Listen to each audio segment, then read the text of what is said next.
did you pick up? I know reading gospel texts in the Bible is not a competition, but I think my son beat me today. Good job, Ryan. I was struggling a little bit there.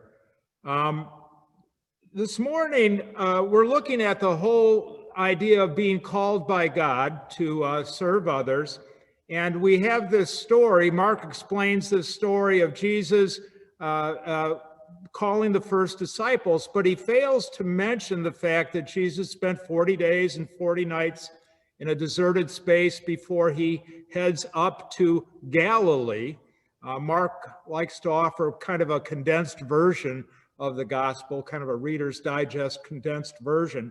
But in any event, we see Jesus moving toward Galilee and in fact, calling his disciples. The thing I wonder about is that in looking at this story, Jesus traveled a great distance to get to the northern eastern region of the Sea of Galilee. I mean, he was down in Judea. He was baptized in the Jordan River. He spent time just kind of east of Jericho, and then at some point he starts making this trek all the way through Samaria into Galilee, up the Sea of Galilee until he finally gets to his destination. I'm not exactly sure how many miles that might have been. I'm just going to throw a number out, 60, 70 miles of traversing to get to where this lesson is. But I wonder, as Jesus traveled there, surely he came in contact with other people. Did he ask them to follow him? We don't know. Did people hear this call and simply say no? Or did other people begin to follow Jesus as well? We don't know. There's this big gap that takes place.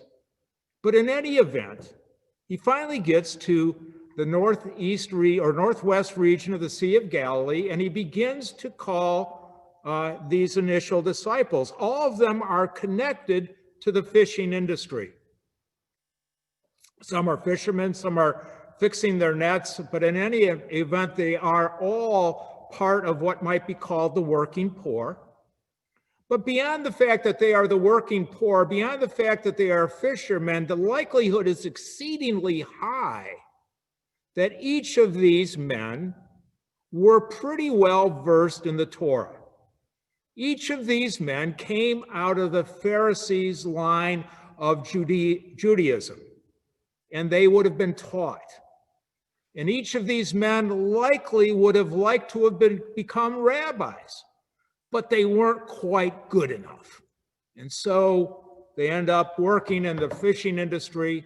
But now there's this rabbi called Jesus, someone that they may have already known a little bit about. It is possible that Jesus had already spent time there in his earlier days as he was learning the Torah and all of the texts of the day. But they recognize that this guy, this Jesus, he was a rabbi. And it was almost like when he was calling them, it would be like they were minor league baseball players being called to the major leagues. All of a sudden, they have an opportunity to fulfill their understanding of the shalom through the ministry of Jesus. And this is an exciting thing for them. Probably not so much for Zebedee. The poor guy, his two of his sons leave him in a boat, and he's left to fend for himself, I guess. My suspicion is that they probably finished up their business before they actually left to follow Jesus. But in any event, these people, they had a life. They were fishermen. They understood shalom. They understood Torah. They were trained in it. They thought about it. And now they are uniquely called to actualize it by following this guy named Jesus, a rabbi from Nazareth. Well, here we are, 2021. called by Jesus to be his disciples, to follow him, to take those next steps of faith, to recognize that each one of us are uniquely gifted, to recognize that each one of us are more prepared than sometimes we even like to think we are, to understand that our life has profound and overwhelming meaning as we take those next steps of faith to make this world a better place for ourselves and for all of those around us and for those beyond our line of vision. We've all felt the call one way or the other. A few weeks ago, I talked about divine interruptions, those moments where we have some sort of epiphany and we see something that needs to be done and we're moved to do it. Those are flashes of this call that we each have and are trying to negotiate. But make no mistake about it, calls are not just for clergy people, they're for all people. And as Lutherans, we understand that we are a priesthood of all believers who are a priesthood. And I'm thinking this morning a little bit about someone who received a call. A few years ago, back at my other congregation, we started a ministry called Pathways in Compassion. It was a nursing home visitation ministry, and the whole point was to visit people who had been fundamentally abandoned, people we did not know, but people who had no other people to visit with other than the professional staff that tended to their needs. And this ministry, in part, was inspired by the work of a gal named Ellen. Ellen had spent many, many years working in a nursing home.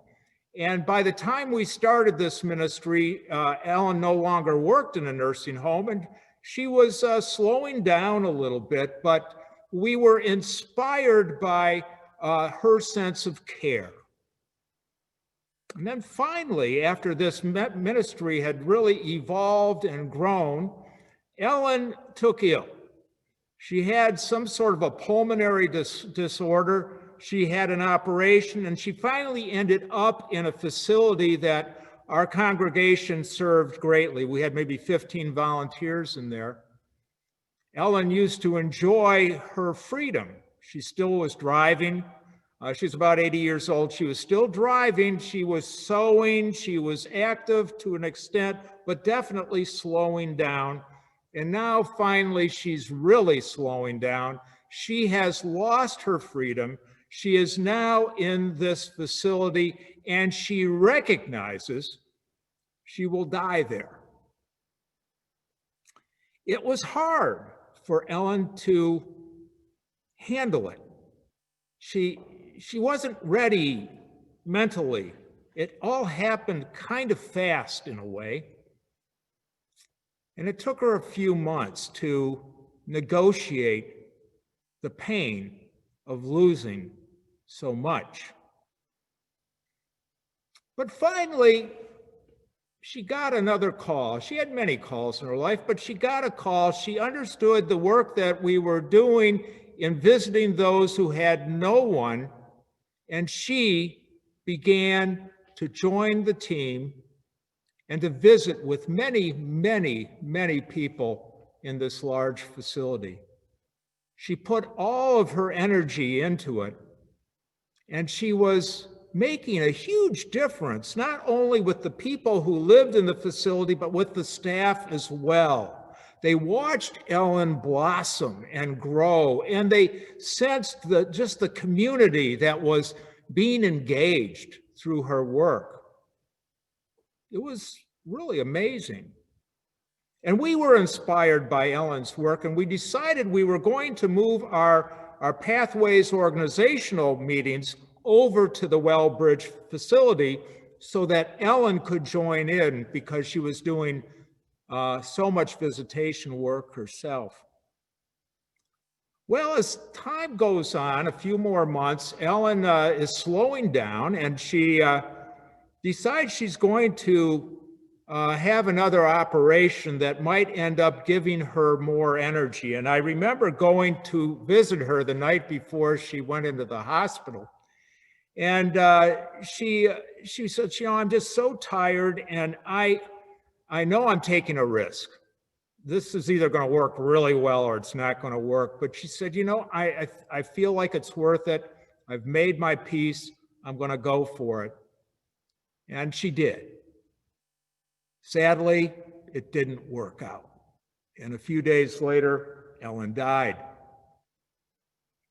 But the thing about Ellen, she made this huge difference. She responded to this call at the end of her life, not that she didn't have calls before, because she did. She responded in such a powerful way. She made such an impact on the staff and on all those who lived there that her room, I forget the room number, but forevermore, that room was called Ellen's room. A tribute to the fact that where there's life, there is hope. And where there is life, God is always calling us to follow, to take those next steps, just like Ellen. And the good news for each of us today, my friends, is we have that same opportunity in whatever context we live in, to listen for that call, to listen to the still small voice, and to take those next steps and to share God's peace. Amen.